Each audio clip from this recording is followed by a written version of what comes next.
né, Laura? Vamos A gente lá. pode começar. Já temos 17 participantes, o pessoal vai entrando aos poucos. Boa noite a todos que Boa estão aí. noite. Meu nome é Laura, sou membro filiado da Sociedade Brasileira de Psicanálise de Minas Gerais. E queria agradecer a Josimara pela generosidade de estar aqui conosco para falar desse assunto difícil, enroscado, como você disse, né? É necessário, preciso, né, e muito delicado. A Josimara, vou te apresentar, a Josimara é psicóloga formada pela USP de Ribeirão Preto, psicanalista, membro efetivo com funções didáticas pela SBPRP, analista de crianças e adolescentes pela IPA.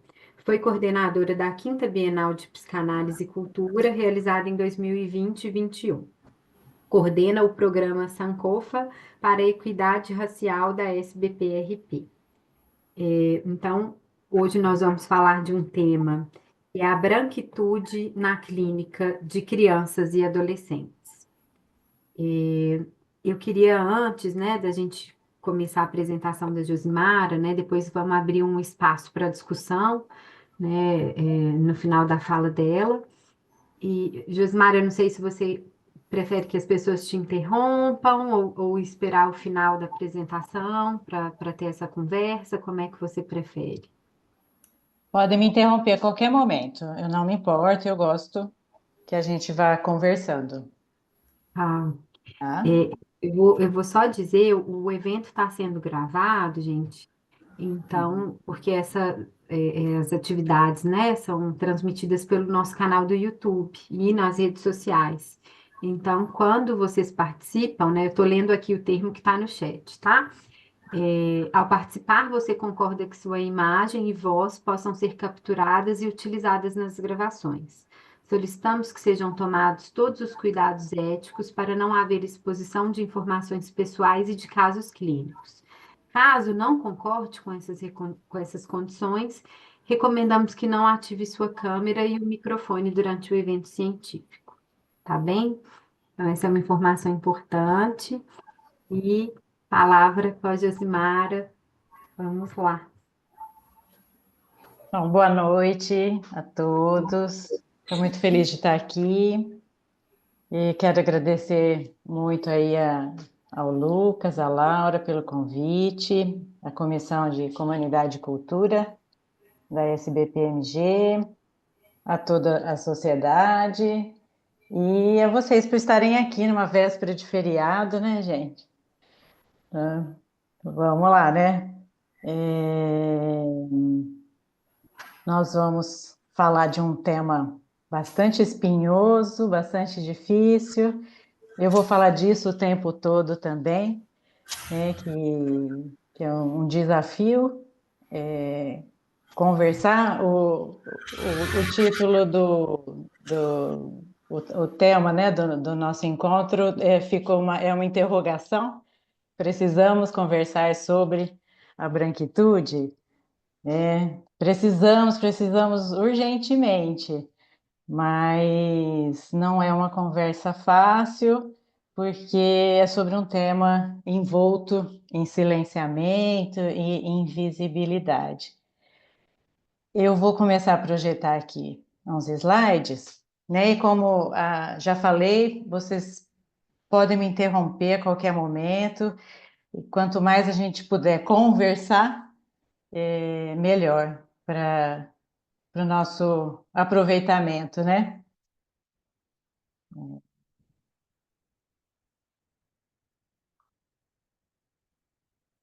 Espera aí, gente.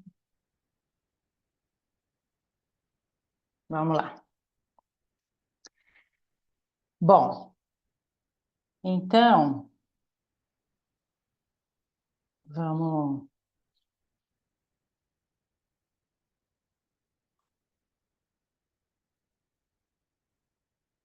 aqui. A minha primeira pergunta é exatamente sobre isso, né? O que é que se pode falar ou conversar? E aí, então, eu digo aqui que o nosso tema é muito difícil, pois é entranhado em silenciamento, né? Vocês devem saber que quando... Estou tentando tirar... Ah, consegui. Que quando a República foi proclamada no Brasil, o Rui Barbosa, ele era ministro, se eu não me engano, ele mandou queimar todos os documentos referentes ao comércio e à escravização dos africanos.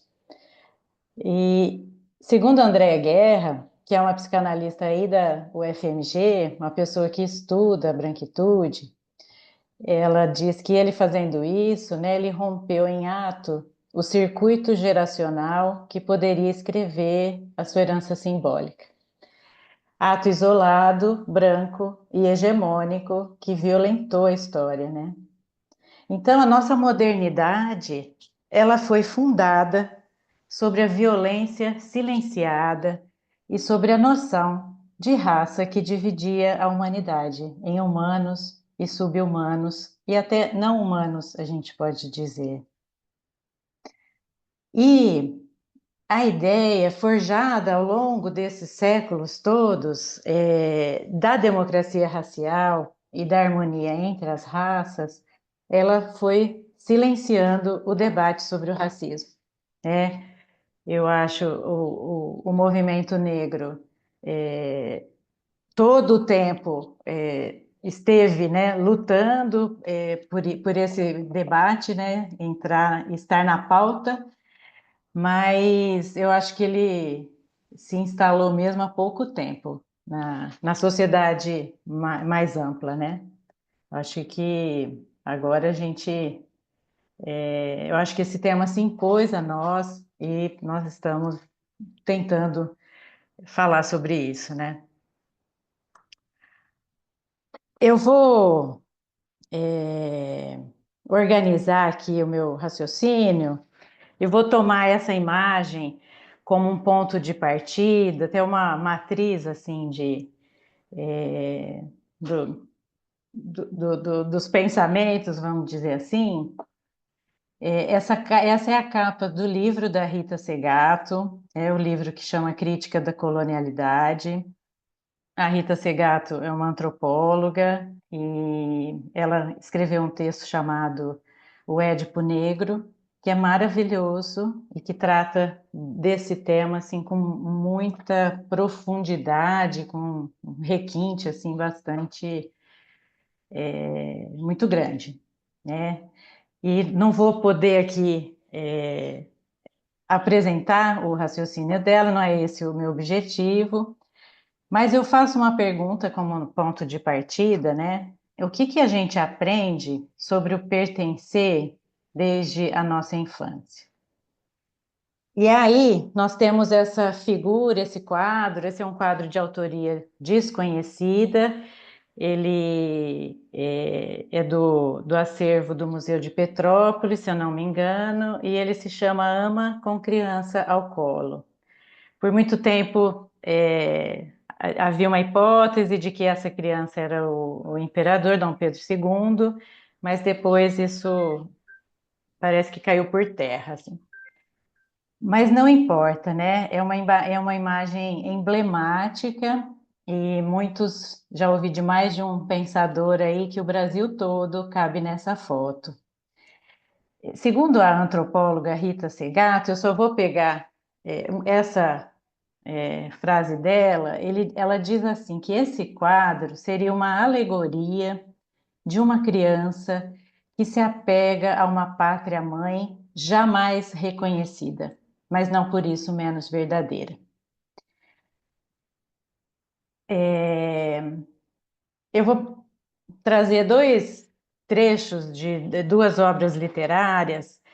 Uma é o Memórias Póstumas de Brás Cubas, para falar dessa criança branca, desse bebê, e para tentar falar, né, desse legado, e um trecho de uma obra, de um conto do Itamar Vieira Júnior, que se chama Alma, para falar dessa mulher negra e também do legado que ela carrega, tá?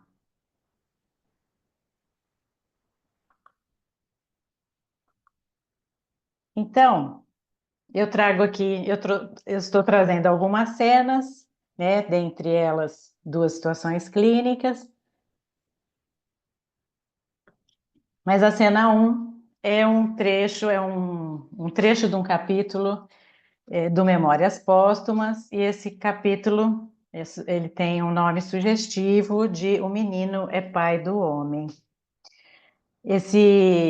Essa foto, a qualidade está bem ruim, porque é um print de um trecho do filme, de um dos filmes que conta, que foram, né, adaptações do livro do Machado, e desse trechinho que ele está descrevendo aqui. Então, o Brás Cubas está se apresentando para o leitor, vocês lembram, né? Ele já morreu, ele é um defunto, e ele se apresenta assim: desde os 5 anos, merecera eu a alcunha de menino diabo, e verdadeiramente não era outra coisa. Fui dos mais malignos do meu tempo, arguto, indiscreto, traquinas e voluntarioso. Por exemplo, um dia quebrei a cabeça de uma escrava porque me negara uma colher do doce de coco que estava fazendo. E não contente com o malefício, deitei um punhado de cinza ao tacho e, não satisfeito da travessura, fui dizer à minha mãe que a escrava é que estragara o doce por pirraça. Eu tinha apenas 6 anos. Prudêncio, um moleque de casa, era meu cavalo de todos os dias. Punha as mãos no chão, recebia um cordel nos queixos à guisa de freio. Eu trepava-lhe ao dorso com uma varinha na mão, fustigava-o, dava 1000 voltas a um e outro lado e ele obedecia. Algumas vezes gemendo, mas obedecia sem dizer palavra ou, quando muito, um ai noiô, ao que eu retorquia: cala a boca, besta. Esconder chapéu das visitas, deitar rabos de papel a pessoas graves, puxar pelo rabicho das cabeleiras, dar beliscões nos braços das matronas e outras muitas façanhas deste jaez eram mostras de um gênio indócil, mas devo crer que eram também expressões de um espírito robusto, porque meu pai tinha-me em grande admiração. E se às vezes me repreendia, à vista de gente, fazia-o por simples formalidade. Em particular, dava-me beijos. Então, esse é do capítulo 11, né? Esse livro que foi a primeira publicação de 1881. O, o Machado, ele foi um grande... ele retratou, acho que de uma forma sensacional, a sociedade da sua época, e aqui ele está retratando, então, essa família branca, escravista, né, proprietária de escravos, de terras, e a maneira como essa criança vai crescendo nessa família. E ele deixa muito claro que esse conluio com o pai, né, e de uma certa forma aplaudia esse menino que tratava dessa maneira as pessoas, em especial os escravos, os escravizados da casa, né? Nós vamos dar um salto do século XIX para o século XXI e nós vamos ver outra cena aqui. Essa é uma cena da clínica. A Clara é uma cena aí da intimidade do consultório, né? A Clara é uma garota de 6 anos, a idade do Brás Cubas naquele trecho, né? E nós trabalhamos juntas há mais de 3 anos. A Clara teve um difícil começo de vida. Ela nasceu de uma relação casual, tumultuada, e a sua mãe era frágil e instável emocionalmente. Tive que ficar com meus pais quando a bebê nasceu, né? Não sabia se a bebê era minha ou da minha mãe. Meus pais mandavam em tudo.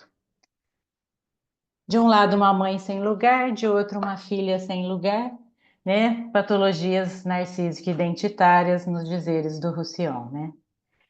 Eu e a Clara percorremos um longo caminho até a gente poder ficar juntas nas sessões, só eu e ela, né? E conseguindo brincar, brincar mesmo, né? Um brincar mais simbólico, né?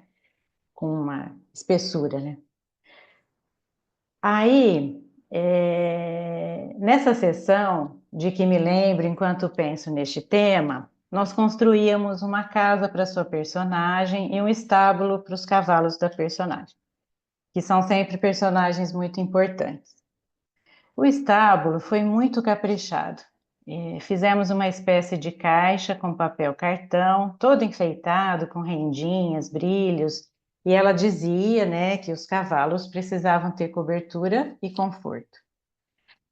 A mim eram atribuídos dois personagens, a cozinheira e o cuidador dos cavalos. A fazendeira, que era a menina, né, andou no seu cavalo preferido, foi para casa jantar e disse que eu precisava tratar dos cavalos, pois eles estavam cansados e famintos, e eles iam dormir. E aí eu fiz isso, né, com a cozinheira e o tratador lá, e aí depois eu digo assim, e nós? E nós dois aqui? Nós fizemos comida, tratamos dos cavalos, tratamos de todo mundo, né? Nós estamos cansados e com fome também. Aí ela disse assim: Vixe, tá chovendo, tá uma chuvarada. Ela fala assim, né? Tá molhando eles, num tom de deboche. Aí eu falo: Nossa, que frio e que fome. Ai, tá bom, vamos fazer uma casinha para vocês, vai. Lá longe, hein? Lá do outro lado. E ela aponta o outro lado da sala. Aí eu digo: Vamos lá, vamos até a nossa casinha. Brrr, tremendo de frio, né? Aí ela dá risada e fala: Se faz tão engraçado eles tremendo. Eu digo: Nós estamos com frio e com fome. Aí, fazendo a menina, ela fala assim: E agora que nós já comemos, eu vou levar o que sobrou para vocês. Aí ela joga lá na casinha uns negocinhos de massinha que a gente fazia várias sessões que era comidinha que a gente fazia e que estava lá na casa grande, na sede da fazenda. E ela joga lá assim. E ela fala: Toma, pode comer. E aí eu digo: Puxa vida, nós cuidamos de tudo e ficamos com os restos. Aí ela fala assim: Não reclama, não, hein? Acho que vocês vão ficar molhados. Sua casa não tem teto. Eu digo assim: Como é difícil ficar com essa parte da vida, do frio, da fome. Você está deixando tudo isso aqui comigo. Mas nós todos temos medo disso e medo de não sermos gente. Ela fala: Eu não. Eu e meus cavalinhos lindos estamos de boa aqui. Aí eu falo: Pois é. Aqui eu falo alguma coisa assim: aqui tá difícil, né? Eu que tomo conta dessa parte para você por enquanto. E a sessão terminou assim, né?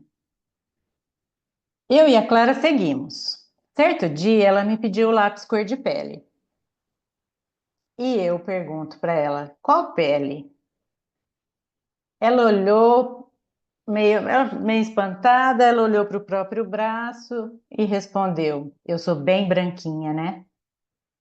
É bom fazer um parênteses aqui, que até poucos anos atrás, quando me pediam o lápis cor de pele, o que que eu fazia? Eu passava o lápis bege ou salmão, né? Que isso é um grande sintoma da branquitude, né? A gente se achar o centro do universo e achar que era o cor de pele. Né? Durante toda a minha infância, minha adolescência, meu período escolar, né? E seguiu sendo na minha clínica. Então, faz alguns anos que eu tenho aí o conjunto, né? Dos giz de cera e dos lápis de cor, de tons de pele. Mas isso, por muito tempo, infelizmente, não foi assim. Mais recentemente, após começar o ano letivo, a Clara me conta assim da escola. Sabia que eu tenho uma amiga de outra espécie? Aí eu pergunto, como assim? Ah, assim, diferente. E ela olha para o braço. E aí eu falo, ah, ela é negra. Ela fala, ah, é. Um estranhamento, assim. Aí eu disse, você viu como a cor de pele pode variar? Eu disse, ela não é de outra espécie, ela é de outra raça. É, isso aí. Para mim, assim, com certo descaso, né? E é isso. Se alguém quiser falar alguma coisa, então vamos seguir, né, gente? Bom, não, não. Ixi, tá indo lá para frente, gente, peraí. Eu só quero tirar isso aqui de lugar. Que lugar, espaço, cada um de nós ocupa no mundo? A gente tem uma expressão que a gente fala, né? Na vida nós estamos todos no mesmo barco. Será? Nós estamos todos no mesmo barco mesmo, né? Eu trago aqui voltamos ao século XIX, um quadro de um pintor do Debré, que viveu décadas no Brasil, né? Um pintor francês, e ele retratou muito a nossa sociedade aí nesse período. Então, de 1823, chama Um Jantar Brasileiro. Acho que não precisa falar, né? Essa cena sempre me causa um impacto, assim, uma dor. A Grada Quilomba, imagino que vocês conheçam, é uma psicóloga, psicanalista e uma artista, uma multiartista, né? Portuguesa. Ela tem um livro muito especial que chama Memórias da Plantação.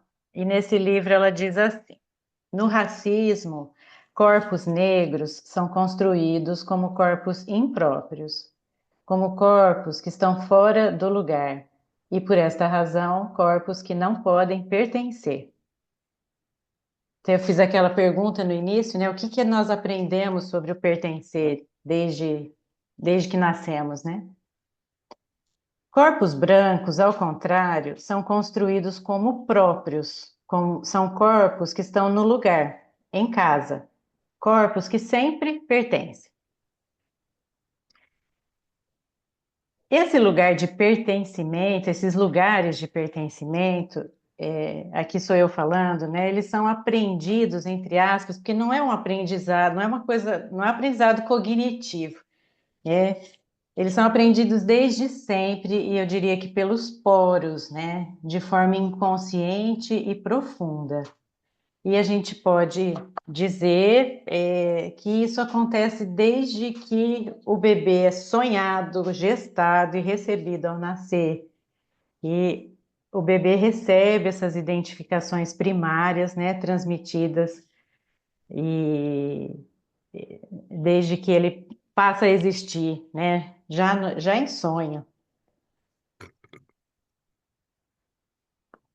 Então, às vezes eu ouço as pessoas falando assim, as crianças aprendem a ser racistas, mas como se fosse um aprendizado cognitivo, pelo modelo, né? E aí nas relações. Mas é muito mais que isso.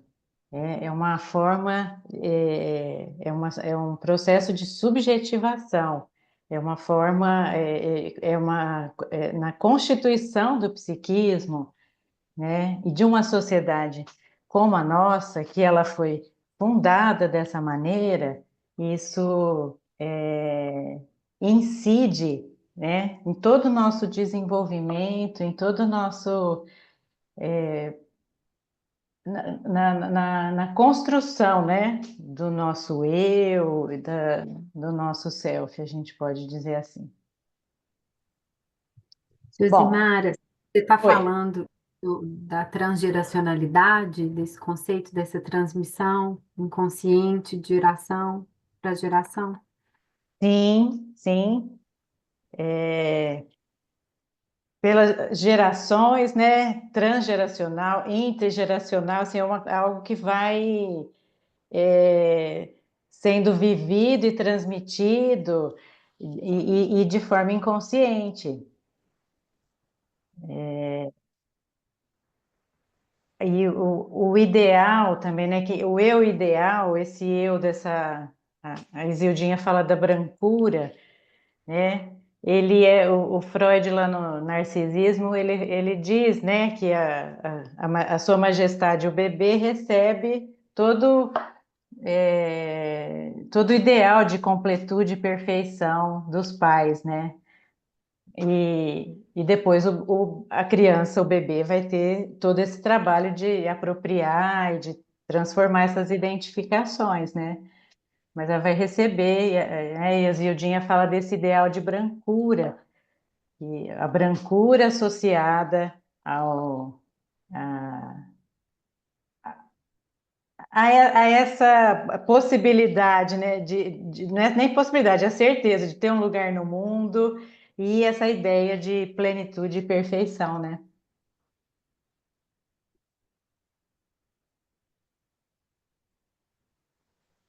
Bom, nós vamos dar um salto de novo para o século XXI.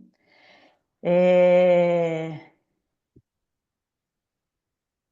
A Lilia Schwartz, o ano passado, lançou um livro muito lindo, né? Imagens da Branquitude.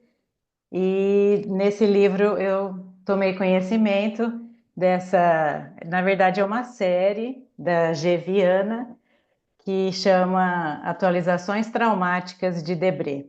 Olha que legal, né? A arte como cura, né? Então, em 2021 ela fez essa série e aí então ela tem essa releitura do quadro que eu apresentei para vocês e agora o quadro se chama Sentem para Jantar. Agora eles têm lugar na mesa, ocupam os lugares, é muito bom, né? Eu achei sensacional. Então, por mais que a gente tenha enraizadas essas ideias, né? Essa leitura do mundo, isso pode mudar. Não é algo que seja imutável, né? O Por mais Josimar, e é interessante, né? Interessante, mas me chamou a atenção, né? O respeito, né? Porque não colocou a raça branca servindo, né? Não foi uma troca de lugar. Foi colocar, né, a raça que não nunca pôde estar nesse lugar, né? No Uhum. lugar de se servir, né? De jantar. Ela colocou o cachorro embaixo da mesa, que era onde estavam as crianças negras, né? No quadro, que o que causa mais impacto, Representava. É. né? São essas crianças aí pegando os restos, né? Ah, tá. Então aí a gente pode pensar numa certa comunicação, uma certa provocação, não sei. Acho que sim, ela não foi vingativa, como você Isso que falou, eu tô né? Ela falando. Eu podia ter falei, posto o nossa, branco é isso servindo. que eu estava buscando, algum elemento dessa vingança. Agora você mostrou o cachorro, tá? Tem o cachorro, tem um retrato na parede, né? Que legal, né? Então, Tá. os Muito lugares bacana. aí se movimentaram, né? E agora a família senta para jantar, né? Fantástico, muito bacana. Muito, né? Vou pedir licença só para ler um comentário que a Júlia Matias fez, né, sobre que a gente estava falando desse ideal do eu, da conceito de transgeracionalidade, né, Júlia? Imagino que você tenha feito esse comentário como sendo algo constitutivo ao narcisismo. Você quer Uhum. falar alguma coisa, Júlia? Fala com a gente. Oi, tudo bem? Oi. Boa noite. Fala, Já conheço Júlia. a Josimara de um tempo e a Josiane, que está aqui também, escondidinha. É, as duas me inspiraram muito nos estudos de branquitude.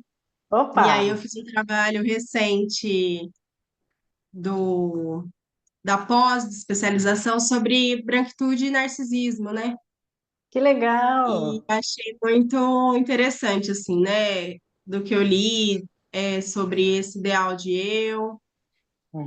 sendo construído, esses investimentos libidinais desde bebê, né? E o quanto isso também é constitutivo narcisicamente, né? Sim, sim. Nossa, que legal, Júlia. Me Até manda o me formei trabalho. esse te mando. Que legal. Fiquei feliz de saber. Uhum. Então, narcisicamente, do ponto de vista mesmo da fundação do eu, porque o narcisismo ele é necessário para fundar o eu, né? Esse narcisismo dos pais que banha o bebê, né? É necessário. E esse eu ideal, ele faz parte dessa constituição. Depois ele vai, né, a criança ela vai ter que entrar no registro da castração e vai transformar isso esse é o eu ideal. Ela vai transformar em ideal do eu, que aí já tem o registro da castração, do limite, da falta, né? A questão assim da branquitude é que talvez assim tenha um plus, né, de uma dificuldade maior da gente entrar nesse registro da castração, eu acho, porque existe há uma mensagem subliminar, né, assim que está sempre é, sendo comunicada de alguma maneira de que o branco é esse eu hegemônico, esse eu referencial, é a referência de humanidade, né, no sentido que é o que é a humanidade, né? E aí e o que não é, e os restos são projetados nos não brancos. Então, isso também faz parte dos privilégios dos brancos, né? Ter ainda onde projetar, né? Para se livrar do que é indesejável. Ô, Josimar, eu fiquei pensando também, Júlia, num psicanalista que faleceu recentemente, o Vitor Manuel Andrade, né, do Rio, Uhum. no livro de 2014, O Narcisismo e Mal-Estar na Civilização, e ele vai dizer dessa falha na, na, na transição do narcisismo primário para o narcisismo secundário, em que a Uhum. gente tem essa onipotência, né? Essa predominância do narcisismo primário. Aí eu fico pensando nisso, né? Que essa onipotência do branco, achar que, né, a cor de pele é a minha, né? Não é demais isso, gente? É, Isso era muito. natural, ninguém questionava É, isso. Ninguém muito. questionava isso. Então tem uma onipotência, assim, uma coisa e que é naturalizada, né? Tomada como algo que é assim, né? Então é exatamente isso, porque eu acho que do narcisismo primário por secundário, eu estou passando do eu ideal para o ideal de eu, né? O secundário teria esse, eu acho que a entrada, assim, né? Nesse registro da castração, né?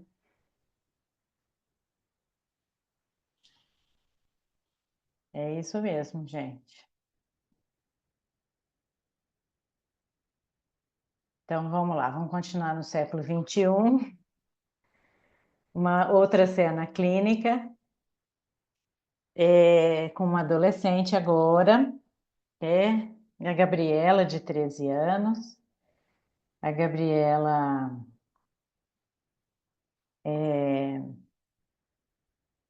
tem 13 anos, gente, né? Então, os seus pais se separaram há vários anos, ela morou com a mãe por um bom tempo, e recentemente ela resolveu morar com o pai. E aí, o que tem acontecido, assim, é que ela tem se sentido muito culpada e com medo de retaliações por ter feito essa escolha, né? E tem tido crises de ansiedade, muitos pesadelos.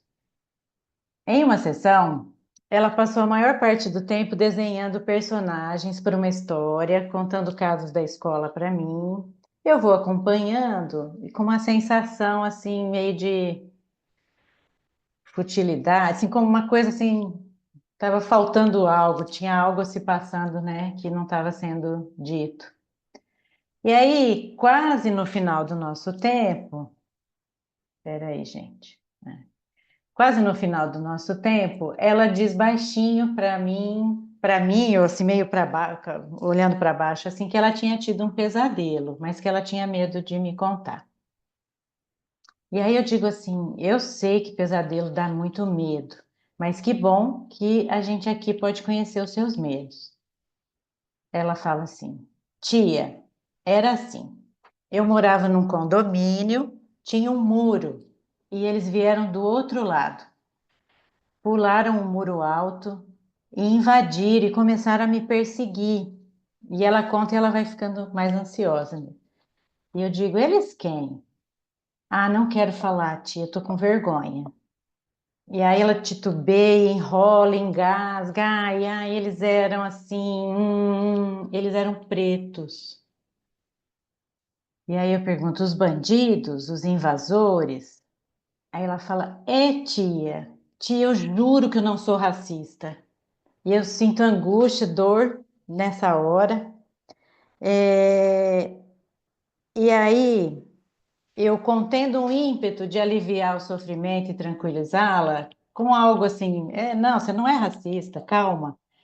Eu me contenho e eu digo, você está sofrendo com seus medos e está sofrendo porque o sonho mostra o racismo de todos nós.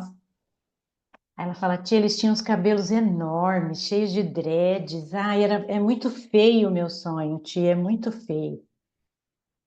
E eu falo assim para ela, o seu sonho está nos contando que você está apavorada com tudo que está sentindo.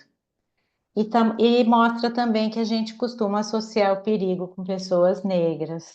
E aí ela faz uma cara de desgosto e ela fala muito ruim isso e ela bate na própria cabeça. Como se ela quisesse matar os pensamentos, sabe? E aí ela fala, eles me mataram no final, baixinho. E foi muito sofrida essa sessão, mas muito sofrida. Ela saiu assim e eu fiquei um tempão digerindo. E aí eu perguntei agora, né? E a violência projetada nos negros retorna ao sujeito da projeção, né? E ela fica apavorada. Eu juro que eu não sou racista. E aí eu me lembrei dessa. Na verdade, foi a Lilia Schwartz que me ajudou a me lembrar dessa propaganda da Benetton. Quem aí é mais velho vai se lembrar, né, que a Benetton nos anos 90 fazia muito sucesso com as propagandas, tinha lá um publicitário muito estrela, vocês lembram? Oliviero Toscani, ele fez propagandas que causaram, né? E essa era uma, gente, que também, né, é claro que ela suscitou protestos, porque pessoas sempre tem quem consegue ler criticamente, né? Mas muitos de nós acharam super natural, assim, um anjinho loiro e olha só, chama Angel and Devil. E essas imagens nos forjaram como pessoas. É.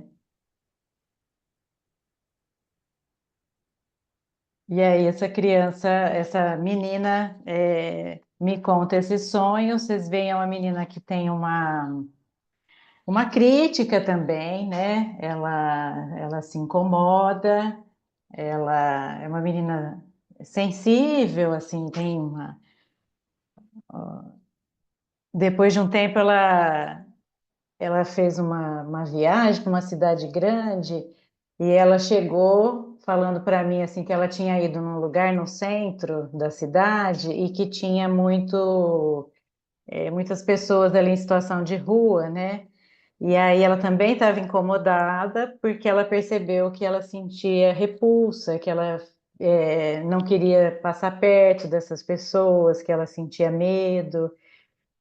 E então assim ela percebe, né? Ela se incomoda, e tenta, de alguma maneira, se livrar, né, disso que está entranhado. A psicologia social chama de vieses inconscientes, né? A maneira como a gente lê o mundo a partir desses vieses, né? E que é uma coisa, não é algo racional. A gente, você está andando à noite, né? Você passa uma pessoa negra, você se encolher com medo, apertar a bolsa, a gente faz gestos, né? Tem atitudes que denunciam o racismo e esses vieses inconscientes, né? Que é muito difícil se a gente tem esse tipo de. É muito difícil a gente se dar conta disso, né?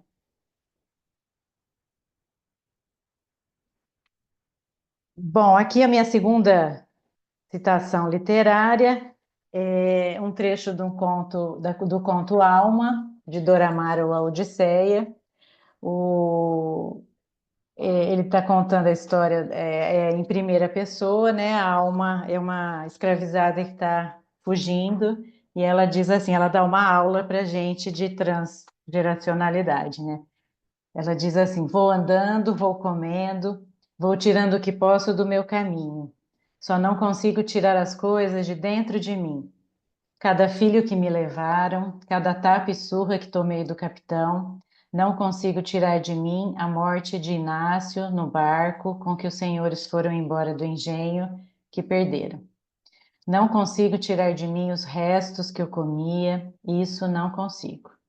Nem o sofrimento da minha avó atravessando o mar, de navio, de onde jogavam os mortos na viagem como se nada fosse. E mais para frente ela diz: e eu, uma mulher, fui crescendo assim, nunca pude apagar de mim o sofrimento que não vivi. O sofrimento da minha avó, da minha mãe que me deu leite e que não sei se vive. Eu nunca esqueci. Eu, alma, tenho uma história do outro lado do mar, mesmo sem nunca ter ido para lá. Esse sofrimento transgeracional, essas dores, eu acho que a gente já consegue ver e falar disso. Agora, eu pergunto, e o legado dos sujeitos da violência escravista, como é que fica essa memória transgeracional, né?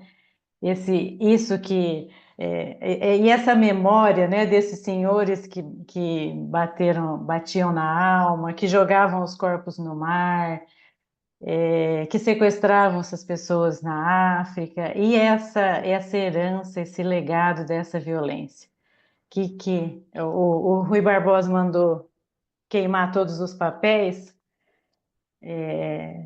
mas não conseguiu queimar isso não, né, gente? E eu acho que essa violência a gente precisa se responsabilizar, assumir isso, que a gente tem essa herança. E falando da branquitude, né? O que é isso afinal? Bom, o Caís, eu acho que a alma, o Itamar Vieira Júnior explica melhor como a gente sabe que os artistas, os poetas, né, retratam o mundo de uma forma com um talento incrível, né? Mas nós, psicanalistas, a gente tenta também ter essa compreensão. E o Caese disse assim, ó: nós nascemos para o mundo já como membros de um grupo, ele próprio encaixado em outros grupos e com eles conectado.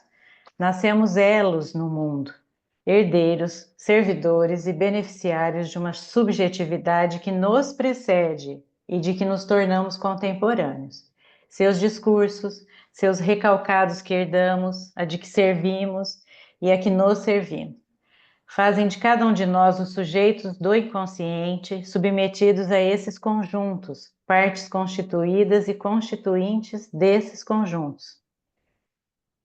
Considerando raça como um conceito social e relacional, né, porque depende do contexto, vocês sabem, E vocês sabem, né, raça no sentido biológico não existe, né, não, isso foi algo que não se sustentou, caiu muito rapidamente por terra, né, rapidamente, olhando agora, né. Então, considerando as identidades raciais como construções, os estudos sobre a branquitude procuram entender esse lugar histórico ocupado pelos brancos ao longo de séculos de violência escravista e pós-escravista. Esses estudos evocam muitos autores, gente, né? A gente, só para citar alguns, né? O Guerreiro Ramos, acho que foi o primeiro a falar aqui no Brasil, Cida Bento, ele não usava o termo branquitude, mas ele fala da branquitude lá. Cida Bento, Alia Schuckmann, Edith Pisa e outros. O reconhecimento da branquitude passa necessariamente pela racialização dos brancos. E é isso que, assim, é uma coisa que a gente se incomoda muito, né? A gente, eu digo, estou falando dos brancos, né?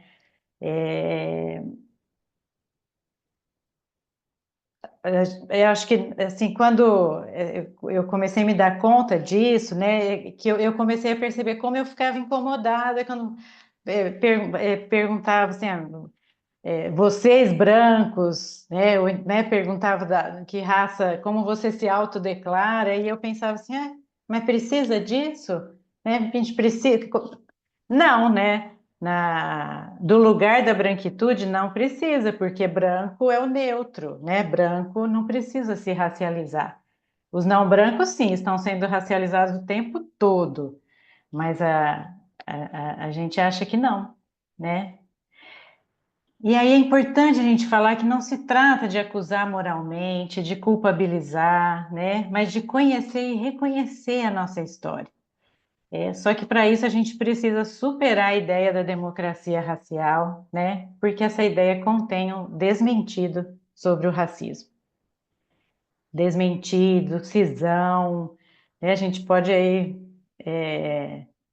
falar, usar vários termos da psicanálise para falar disso, né?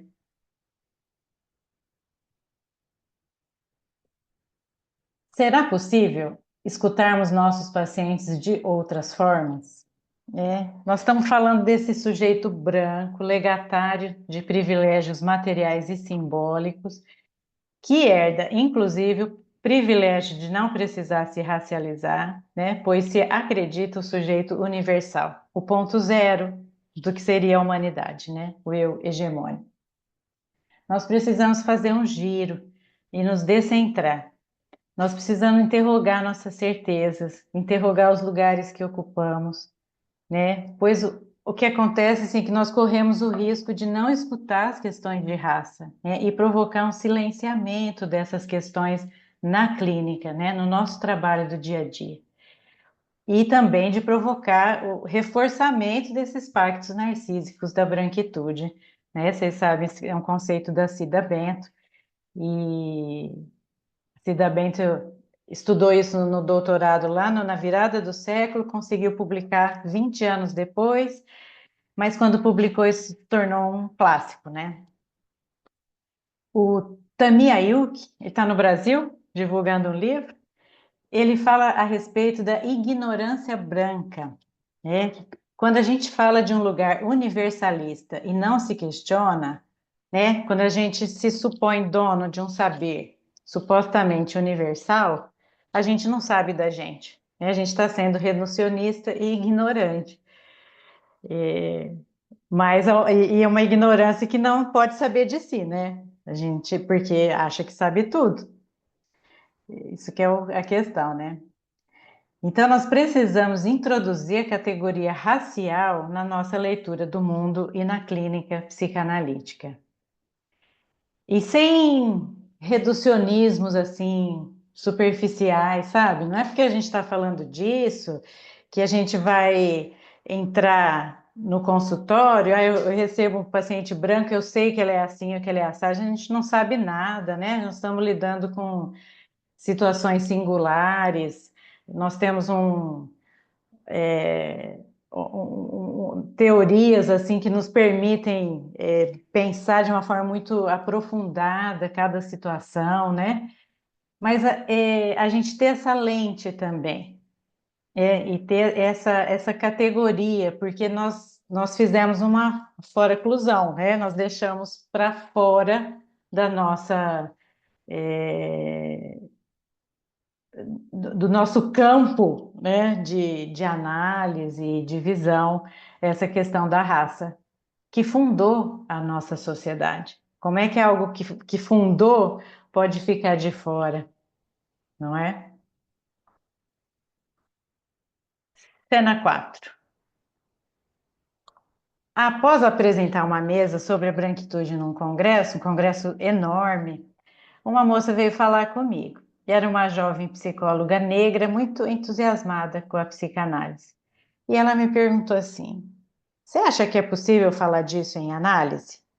Eu digo, falar o quê? Falar de raça, do fato de eu ser negra e sofrer racismo. Eu digo, uai, possível e necessário, faz parte de você, né, das suas experiências. Ela diz assim, mas todas as vezes em que eu tentei falar, a conversa não evoluiu. Eu tive a sensação de que estava falando bobagem. Aí eu desisti. Decidi que lá não é o lugar. E aí eu só disse assim, ai, mas que triste. Ela disse assim, ai, vai ficar para a próxima análise, né? Eu gosto tanto dessa, eu vou ficar lá por um bom tempo. Essa Essa imagem é de uma série que se chama Sente-me, Ouve-me, Vê-me, de uma artista portuguesa chamada Helena Almeida. É maravilhosa. Tá escrito aqui na boca, ouve-me.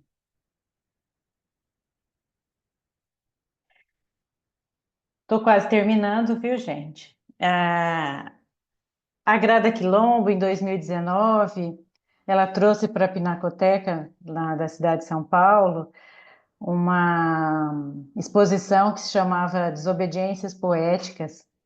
Nessa exposição tinha uma instalação que era de 2017, que chamava Narciso e Eco. E ela faz uma releitura dos gregos, dos mitos gregos, é, uma releitura contemporânea, né? E com essa questão aí do racismo. E ela pergunta nessa obra, né? Quem fala? Quem pode falar? Falar sobre o quê? E o que acontece quando falamos? E aí eu convido, né, vocês, né, vamos expandir, né? Quem fala no divã? Quem escuta? Escuta mesmo? E o que é silenciado pelo que nós não escutamos? Para a artista, para Grada, o narciso se torna uma metáfora de uma sociedade que não resolveu seu passado e que considera sua própria imagem como o único objeto de amor, refletido na superfície da água, enquanto o eco é remetida ao silêncio, repetindo apenas as palavras de Narciso. Acho que a gente precisa ler de novo isso e pensar na situação do analista no lugar desse Narciso. Já olha o perigo, né, da gente considerar a nossa própria imagem como o único objeto de amor, né, refletido na superfície da água, remeter nossos pacientes ao silêncio, né, e condená-los a só repetir as nossas palavras, o nosso vocabulário, a lente com que a gente vê o mundo, né? Isso é um perigo. E para terminar, eu faço aqui um convite, então, para vocês, né, para todos, uma porta que se abre para a gente quebrar o silêncio e nos empenhar a trazer a raça para o coração da clínica, né, para o exame acurado e profundo de cada situação transferencial e contra-transferencial. Um convite para o reconhecimento de nossas raízes e de nossa herança. O Freud, vocês lembram, ele cita, acho que é o Goethe, né, que disse: aquilo que herdaste dos teus pais, conquista-o para fazê-lo teu. A gente precisa então, se apropriar e transformar o que a gente herda, né? Então, nós temos que olhar para as dores, para os privilégios, para a violência que nos foram legadas e que se emaranham coletivamente em alianças inconscientes. Caes, né, tem esse conceito das alianças inconscientes. Poderemos desamarrá-las? Poderemos nos desidentificar desse eu ideal universalista e detentor dos ideais estéticos e morais da nossa sociedade? Essa aqui é a última obra que eu trago, é uma obra do Jaime Laureano, que se chama República, Democracia Racial, em que ele bordou aqui o mapa do Brasil e ele colocou esse trecho do hino da República. Olhem só o trecho. Nós nem cremos que escravos outrora tenha havido em tão nobre país. Hoje, o rubro lampejo da aurora acha irmãos, não tiranos hostis. Esse é o nosso hino da República. Você inaugura a República com a negação de tudo que tinha acontecido até então e com esse desmentido, né, de toda a violência que, que tinha feito parte, né, da construção desse país, né? Então é isso, gente. Vamos aqui. Vamos parar. Pronto.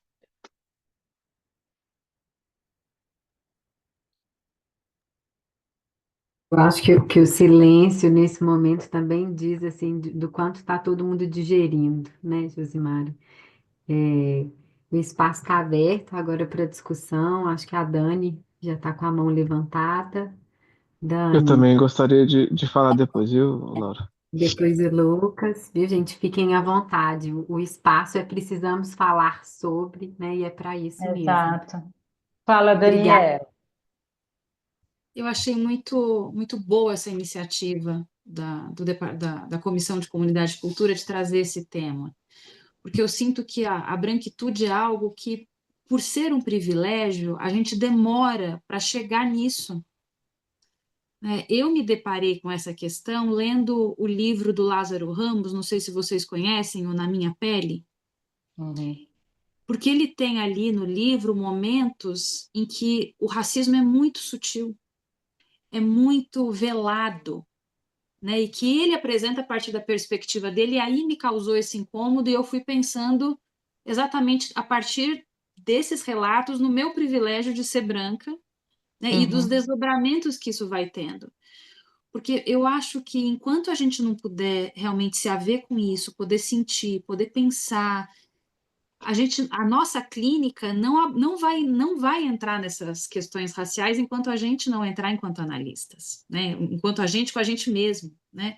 Você Uhum. falou do lápis de cor, e eu também comprei esses lápis de cores com diferentes tons de pele, né, para deixar no consultório. Mas eu me vi recentemente olhando os livros infantis. E como é Uhum. difícil achar livros ilustrados infantis em que a criança não seja branca. Uhum. E agora até tem mais, mas eu não me lembro quando eu era criança de ter livros. Você tinha assim, era um personagem na turma, né? Então tem a Turma da Mônica, tem o Jeremias, mas ele é um personagem. Tinha Uhum. um outro personagem asiático, mas também era um, né? Então era como se a maioria fosse o tempo todo branca e sem essa representação, né? As princesas da Disney, todas brancas agora que tem Moana, né? As protagonistas, né? As Então é como bonecas, você, né? Eram todas né? brancas. Sim. A Barbie, na minha época nem se fala, né? Mas na época da minha filha, a única, ela ganhou uma boneca negra, uma Barbie, mas que era exótica, assim, não era, não fazia parte das bonecas, era uma de coleção, assim, era linda. mas não tinha. Começou a aparecer, né? Começou a... E quando a Mas gente é pensa isso no mesmo. brincar como comunicação, o que que a gente está comunicando quando nem no nosso consultório tem uma boneca, né? As famílias.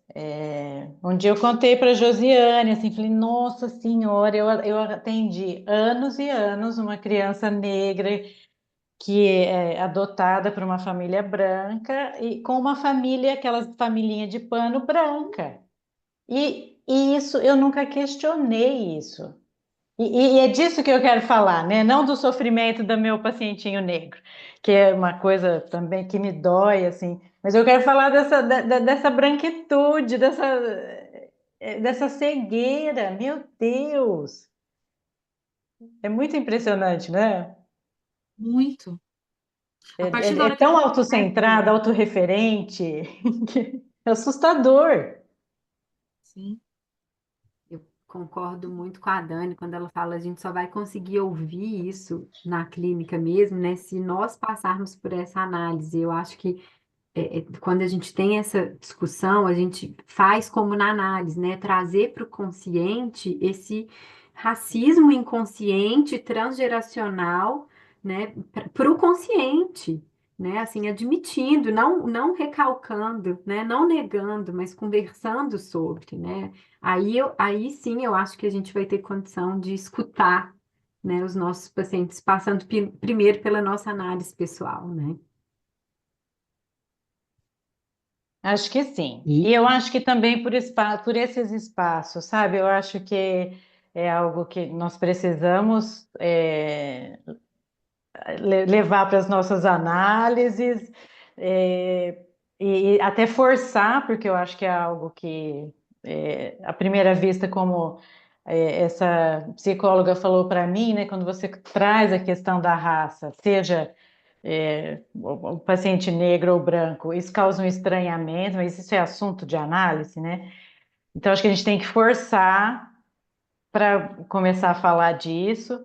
E eu acho também que a gente precisa tem um trabalho coletivo também, assim, um trabalho grupal, em que isso também é elaborado, é transformado, sabe? Na singularidade aí de cada relação com média análise, mas né, e aí né, e esse tem um efeito multiplicador, né? Porque tem as supervisões e, né, das aulas que a gente dá, mas eu acho que os grupos também são muito importantes para a gente fazer esse giro assim de se descentrar, né? Sem dúvida. Lucas Por queria isso falar. estamos aqui, né, Lucas? queria começar te agradecendo, Josimara, por você ter nos presenteado com o primeiro evento da Comunidade Cultura. Precisamos falar sobre esse ano, sobre esse tema. Eu estou vendo a Josiane aqui, Lida, que bom te ver aqui, surpresa boa. É, e a gente começar com esse tema realmente que a gente precisa falar, né? Trazer isso para a clínica, para a gente discutir aqui na nossa comunidade, né? É, eu sou representante da SBPMG na Comissão de Estudos Psicanalíticos sobre Práticas Antirracistas e Racismo, né? Desde o início tenho a honra de estar lá. Infelizmente, Josmar, quando você falou, eu não conseguia participar, mas eu assisti a gravação e eu fiquei pensando num determinado encontro em que a gente refletia, nós ali, todos os analistas, né, de sociedades componentes da FEBRAPSE, é, o baixo número de pacientes negros que todos ali tinham. Então, né, não é nem só a às vezes, né, uma ausência de se pensar sobre o racismo com os nossos pacientes, mas o fato de poucos pacientes negros chegarem aos nossos consultórios, né? E eu me senti privilegiado no sentido assim de, no meu caso era diferente. Na época eu tinha um número muito maior do que meus outros colegas. Eu não sei muito bem o porquê desse motivo, mas enfim, é, o fato é, né? Eu estou muito feliz da gente estar abrindo esse projeto desse ano com um tema que realmente a gente precisa falar sobre, né? Te agradecer mais uma vez, agradecer a presença de todo mundo que está aqui na véspera de feriado.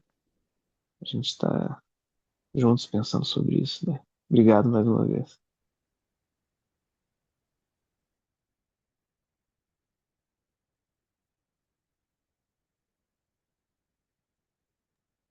Posso falar? Pode falar? Claro, Lu. Boa noite. Josimar, eu não conhecia você, estou muito encantada, viu? Parabéns, que fala.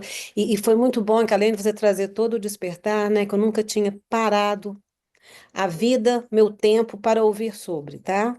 Então, para mim está sendo, já li alguma coisa, mas de fato hoje você acordou em mim algo, né? Um dia eu vou te contar o que que aconteceu a partir daí. Mas eu estava pensando aqui, o do outro lado também, né? Vieram, tem alguns incômodos dentro de mim, por exemplo, né? Incômodo no bom sentido. Quando você trouxe esse sonho, eu fiquei muito impactada com essa garota, né? Que idade ela tinha, Josimar? 13. 13. Eu falei, gente, que loucura que ela viveu, né? Que na verdade era uma culpa que ela sentiu, mas que ela não tinha essa culpa, né? Eu fiquei pensando muito nisso, né? A partir do momento que nós temos, né, isso introjetado e que nós temos, eu queria até ouvir o outro lado, né? Josiane está aqui, que tá, já foi muito falada, Josiane, acho que você é famosa aqui. Como é que fica o outro lado, né? Porque existe uma identificação do branco nesse lugar, essa fora-oclusão, ok? E como é que é, de repente, a Josiane, né? Essa pintura do Debré maravilhosa, né? Como é que essa inversão de lugares, que também não é fácil, né? Não é simplesmente a gente que estava na mesa de jantar, e aí a gente agora tem toda a raça negra, toda a raça branca, em todos os lugares. Eu falei, gente, não é tão simples, né? É como é complexo isso, né? Essa desidentificação para ter uma nova identificação. Eu fiquei Uhum. pensando, foi nisso aqui. Para a gente não correr o risco também de ficar agressivo do outro lado, né? Tipo assim, não é. A pessoa tem que estar com essa. Eu vou chamar de identificação, sim. É uma nova identificação, né? Para ela poder ficar neste lugar novo dela. Quer dizer, é um construir. É o que você falou, né? Temos um longo caminho a seguir, que já começamos, né? E eu estou falando com muita, com muita sensibilidade, falando, eu acho que ninguém tem culpa. Na verdade, eu acho que ninguém, acho que você falou isso, né, Josimar? Essa coisa da culpa, né? Isso é uma história que se processou, né? E que nós, a partir do momento que a gente está vendo, não tem jeito de ficar mais cego, né? Não tem isso, né? A partir do momento que você vê, não tem jeito de ficar mais cego, né? Mas o sonho da menininha me tocou muito, porque eu acho que esse sonho que você trouxe, esse fragmento, diz tudo, né? Ela, no simbólico dela, ela trouxe a raça negra, mostrando o perigo, a angústia e as ansiedades dela estavam naquela. Eu achei fantástico. Aquele sonho, para mim, eu acho que diz tudo do que você está acordando na gente. Eu falaria muito tempo. Muito bom, viu? Muito bom mesmo. Mas o ponto que eu estou pegando é esse. O perigo que é da gente simplesmente falar, não, vamos parar com isso, vamos parar, não é bem assim.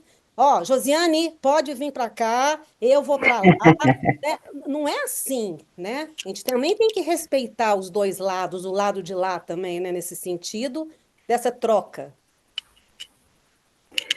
Ó, eu tenho direito à réplica porque fui Por citada. favor, Josiane, por Foi favor, citada várias eu vezes. queria Então, tanto fui ouvir citada. vocês ouvindo isso, né? Fala, Josiane. Em primeiro lugar, obrigada, Lucas. Essa iniciativa do Comunidade Cultura, né, da Sociedade de Minas está deliciosa, né? A imagem que vocês colocaram, né, o xadrez, essa coisa já chama a gente. Então, parabéns, né, por esse trabalho todo que vocês estão fazendo aí. Segundo lugar, agradecer, né, a Josimara. Eu acho que ela fez um trabalho primoroso, adorei. Josi, está muito bom o seu trabalho. Dá vontade, em cada citação que você fez, dá vontade de ler mais, né? Dá vontade de continuar, né? Não, mas o que mais que o Itamar fala e o que mais, né, que a Grada fala? Então, tá, né, você fez um recorte muito bom. Essas histórias, né, de racialização, elas já existem há muito tempo, né? Então, nunca foi uma situação fácil, né? A escravidão negra no mundo, porque sempre tiveram várias escravidões, muitas escravidões. Então, quando um povo ganhava de outro povo, o povo que perdia virava escravo. No entanto, a escravidão negra trouxe para o mundo um jeito diferente de olhar a escravidão, que era esse jeito desvalorizador, animalesco, e se rodeou de aspectos religiosos, né? A religião falando que o negro era alguém inferior, e uma pseudociência falando que os cérebros também eram inferiores. Então, quando isso tudo acontece, né, 1700, 1600 alguma coisa e tal, isso foi gerando todo esse ambiente de racismo. Então, é muito difícil você, numa geração, 30, 40 anos, você tirar tantos séculos de massacre, né? Então, a questão assim, não vai dar para a gente apagar, simplesmente fazer de conta que não tem isso, não vai acontecer. E você colocou, Josimara, de uma forma muito forte, né? Quando a Daniela ela citou o Lázaro Ramos, eu já tinha pensado no Lázaro Ramos, né? No quadro do Debré relido, né? Na releitura do quadro do Debré. Não sei se vocês sabem a história, se não sabem, eu vou contar agora. O Lázaro Ramos é soteropolitano, né? E aí ele, né, cresceu nas ruas de Salvador, aquela coisa toda, né? E a mãe dele trabalhava a avó dele trabalhava numa casa de empregada doméstica, né? E um dia ele passeando lá, né, pela rua, acho que é perto do Pelourinho, a casa estava à venda. O que ele fez, gente? Ele comprou a casa. Ele comprou a casa e nessa casa hoje funciona uma ONG. Uma ONG que atende pessoas em situação de rua. Para mim, é aquele jantar, entendeu? Ele convidou todos para jantar, literalmente. Então, a questão não é revanche. Ninguém quer vingança, ninguém quer uma revolução do Haiti, ninguém quer nada disso. Mas a gente, enquanto povo negro, a gente quer sentar-se à mesa. Então, a gente quer estudar, a gente quer fazer faculdade, a gente quer fazer análise e ser ouvido na análise, né? Então, a Raquel pôs aí no chat, nossa, eu não sei até que ponto eu compreendi a dor da minha paciente. Então, a gente quer cada vez mais analistas que trabalhem nessa questão da racialidade para que eles possam se ver ali na sala como brancos, como negros, negro com negro, branco com branco, de qualquer lado, mas podendo trazer essa catarse da pele. Não devia ter me citado, Luciano, porque aí eu vou falando, né? Não, chega, tá bom. Obrigada, Josi. Josiana, então o Lázaro fez a atualização traumática de Debré também, né? Sentem-se à mesa, né? Sentem para jantar, chamou. Sim, E fantástico. compra a casa. Sensacional. Muito. Mas a Luciana falou do caso, do sonho da menina, né? Eu acho que é algo para a gente conversar, inclusive no manejo clínico, né? Como trabalhar essas situações, como conversar. Mas a Dani quer falar. Pode falar, Dani. Olá, pessoal, boa noite. Vocês me ouvem bem? Sim. Sim. Bom, primeiro é agradecer, né, a sua explanação, a sua fala, acho que de muita relevância, muita importância. Eu estou aqui meio que intrometida, recém-chegada, né, nesse ambiente, assim, eu sou psicóloga, me formei em 2010, sempre atuei na área mais da psicologia social, psicologia política, trabalhei, né, em programas de prevenção, né, de segurança, enfim. Transitei, né, na área da psicologia social, fazendo alguns atendimentos, né, uma escuta clínica, mas não dentro da clínica. Então, majoritariamente, as pessoas com quem eu trabalhei ao longo desses anos são, né, pessoas em situação de risco, de vulnerabilidade social. Então, pessoas muito parecidas comigo, né, assim, com estereótipo, história de vida, etc, etc. E aí, recentemente, eu atualmente sou produtora cultural, artística, mas tenho me voltado um pouco para essa questão da clínica e buscar entender um pouco mais a psicanálise e atualmente tenho feito atendimentos, né? Então, vim aqui aprender. Mas eu queria, apesar, né, assim, do meu pouco conhecimento, dizer um pouco da impressão que eu tive, né, na sua fala e sobre o quadro do Debré. Assim, e posso, inclusive, estar falando bobeira, né? Mas, enfim. Eu entendo, compreendo a leitura que foi feita, mas quando eu olho para esse quadro, o sentimento que eu tenho é que, assim, que foi feito o convite, né? Para se sentar à mesa, mas o sentimento que eu tenho é que talvez não tenha sido perguntado ali para as personagens se o desejo era sentar-se à mesa. A impressão que eu tive, que tenho quando eu vejo esse quadro, é que foram colocadas pessoas negras, mas com a mesma roupagem, né?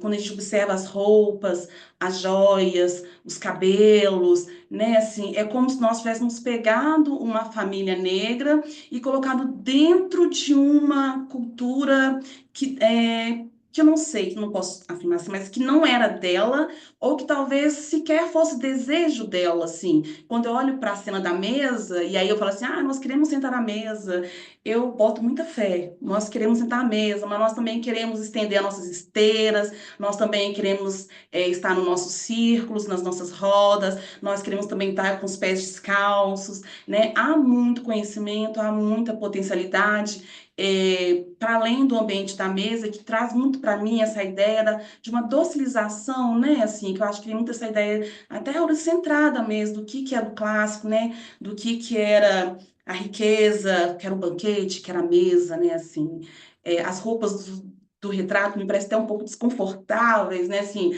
as crianças, né? Assim, enfim. é, Entendo a leitura que foi feita, mas o sentimento que eu tenho é muito esse, assim, sabe? Assim, de, de um desejo que talvez, acho que é até interessante falando nisso, assim, pensando nisso agora, inclusive.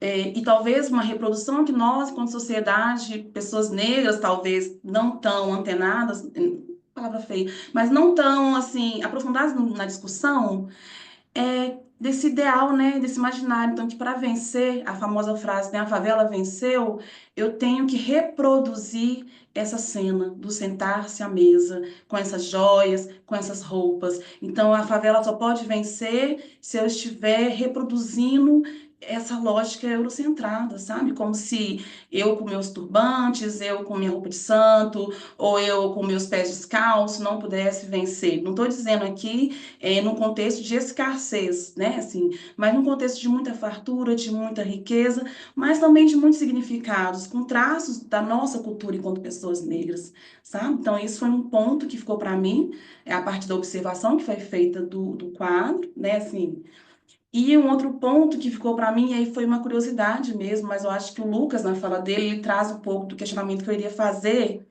que você trouxe casos, né, assim, de crianças e pré-adolescentes, adolescentes, crianças brancas, assim, né, de alguma forma trazendo um pouco dessa percepção delas, né, de uma sociedade racista, delas enquanto crianças brancas, enfim, trazendo um pouco desse conflito. E eu fiquei curiosa para saber situações de crianças negras. Você trouxe um caso de uma criança negra e eu pensei, nossa, surgiu uma criança negra. E aí uma criança negra que é adotada, que vem de uma família branca também, né? Então, assim, o quanto que essa criança se percebe negra também, qual que vai ser o trabalho que eles vão ter que fazer enquanto família de uma criança negra também. E aí, pensando muito no meu lugar enquanto mãe negra, mãe de uma criança negra, né? E quando você lê o texto, meu coração fincou, porque a alma, né, falando das perdas, e aí ela fala assim, a morte de Inácio, né? Inácio é o nome do meu filho, né? Assim, tem 4 anos, então meu coração petrificou Porque, assim, ser mãe de uma criança negra numa sociedade racista é viver o medo, né? E aí eu fiquei pensando, esse medo também, né, assim, também é um medo que vem sendo passado, né, de geração em geração, é um medo que é vivenciado de geração em geração, né? Meu filho tem 4 anos e esses dias dando banho nele, ele me fez uma pergunta, eu já vou encerrar minha fala, que eu também não quero me delongar, que foi uma fala assim, mamãe, eu sou negro? Eu sou preto? Eu falei assim, sim, você é preto, né? Você é o pretão da mamãe. E aí ele falou assim, e porque eu sou preto, a polícia pode me matar?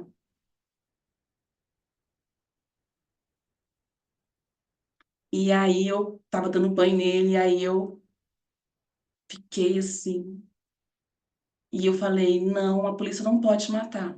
A polícia, a função da polícia é proteger, né? Assim, as pessoas, não é matar as pessoas, né? Então a polícia não pode matar. E aí eu tentei na ordem da racionalização, assim, do tipo, vou explicar aqui como que funcionam as coisas. Mas que me impactou de tão tamanha forma que eu vestindo a roupa nele, eu comecei a chorar, assim, de, tipo, meu Deus, o que que tá acontecendo? O que que tá, né, por que dessa fala, assim? E ele, uma criança muito amorosa, muito afetiva, ele falou assim, por que você tá chorando? Eu falei assim, porque a mamãe tá triste. Aí ele me abraçou, me deu um beijo e depois eu expliquei pra ele, assim, né, de uma forma que eu acho que ele entendeu melhor. Mas é isso, né, assim, são várias camadas, várias situações. Cachorro do Uhum. vizinho parece que agora resolveu latir também.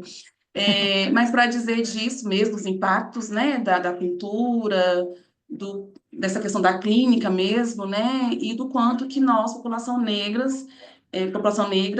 lidamos com essas violências, até de uma forma muito imaginária, ao ponto de uma criança de 4 anos, que na minha 4 anos. cabeça sequer sabia o que estava, né, e já tem esse questionamento, assim, eu tentei sondar de onde que veio essa pergunta, por que essa pergunta, qual que foi a conversa, né? E aí ele meio que desconversa, aquela coisa toda. Mas, enfim, é isso. Então, eu agradeço a oportunidade da fala. E falei rápido porque eu tô nervosa. Muito obrigada, Dani, por você ter falado e ter contribuído tanto aqui com a nossa conversa. É muito legal que você falou do quadro. É, Seria legal a gente conversar com a artista, né? Com a Geviana, que é uma artista negra, e eu acho que essa série aí tem todo um sentido político, né? Porque atualizações traumáticas de Debré, Debré tem vários quadros assim que são chocantes, que mostram o cotidiano aí dessas famílias da época, né? É, Então a gente precisaria conversar, mas eu concordo com você, que mostra uma família negra com vestes europeias, todo um ambiente, né? É que tem eu acho que foi talvez um recurso aí artístico, assim, né, para falar daquele quadro, aí a gente precisaria conversar com a artista, né? Mas muito legal o que você falou. E isso que você conta do seu filho é difícil até a gente comentar, né? Porque, inclusive, eu acho que você vai precisar conversar com ele que no Brasil a polícia acha que pode matar, né? Uma criança negra, um adolescente negro, um adolescente até uniformizado, né? Que está indo para a escola, assim, tem situações assim tão absurdas, grotescas e que foram assim, parece que é normalizado, assim, que as pessoas não se chocam, né? Muito difícil. Agora eu trago as crianças brancas porque eu tô tentando falar da branquitude, sabe? Isso eu quero e eu tenho assim tentado pensar nos grupos e trabalhar assim, essa clínica do branco com branco, que eu acho assim, especialmente perigosa, no sentido do risco da gente, desse narciso estar com outro narciso e disso ser, sabe, da cegueira conjunta, assim, para que a gente vai ver isso que a gente não quer ver, né? Para que a gente vai falar de privilégio, né? É, então, isso assim tem me sensibilizado e né, chamado a minha atenção. E nós trabalhamos aí nos consultórios privados, em que realmente assim, o número de pacientes negros é muito baixo. Isso também, isso que o Lucas comentou, que ele falou que o dele é uma exceção, né? Mas eu acho que na média são poucos. As crianças negras que eu atendi até hoje eram de família, adotadas por famílias brancas. E que aí tem toda uma situação também super dolorosa, né? Mas a Júlia quer falar. Fala, Júlia. Oi de novo. Muitas coisas é, suscitaram aqui muitos pensamentos, né? Mas falando ainda de crianças e relatos, eu lembro não, minha mãe conta, né? Que quando eu era criança, eu perguntei assim para ela, mamãe, quando Papai do Céu me fez, acabou a tinta? E aí, como eu sou filha, né, interracial, uma família interracial, acho que eu não entendia não ser nem totalmente preta, nem totalmente branca. Uhum. E, e isso também, nossa, reverbera muito, né, até hoje, assim, desse lugar de pertencimento, né? Eu acho que é outra questão, né, as famílias interraciais, assim. E a questão do Mas, pardo, né? Da sim, mestiçagem no Brasil é bem delicada, né? é bem delicada, mas eu acho que me reconhecer como negra foi muito importante, assim, nesse processo. Entender também o quanto a branquitude, na verdade, assim, né? Um dos motivos de não se falar é justamente querer manter esse poder, mesmo que inconscientemente, né? Então, é um poder simbólico e muito preservado pelo pacto narcísico, né? Então, eu acho, assim, extraordinário ter essas reuniões, porque justamente é uma tentativa de quebra desse pacto, né?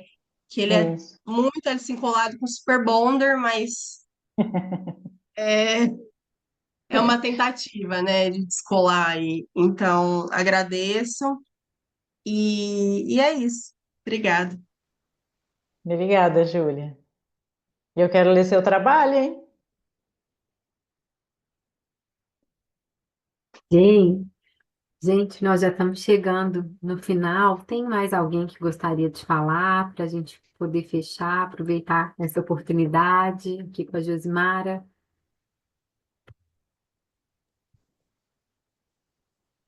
Eu queria aproveitar que está todo mundo aqui também, fazer um convite para vocês para o próximo evento da Comunidade Cultura, que é o Cinema dos Canais com o filme A Substância, online, sábado, se não me engano, 24 de maio. Fiquem atentos ao Instagram. Eu acho que é isso mesmo, 24 de maio. A nossa presidente vai falar na Carolina. Vai ser um evento bem legal, baita filme. Convidar vocês para participarem.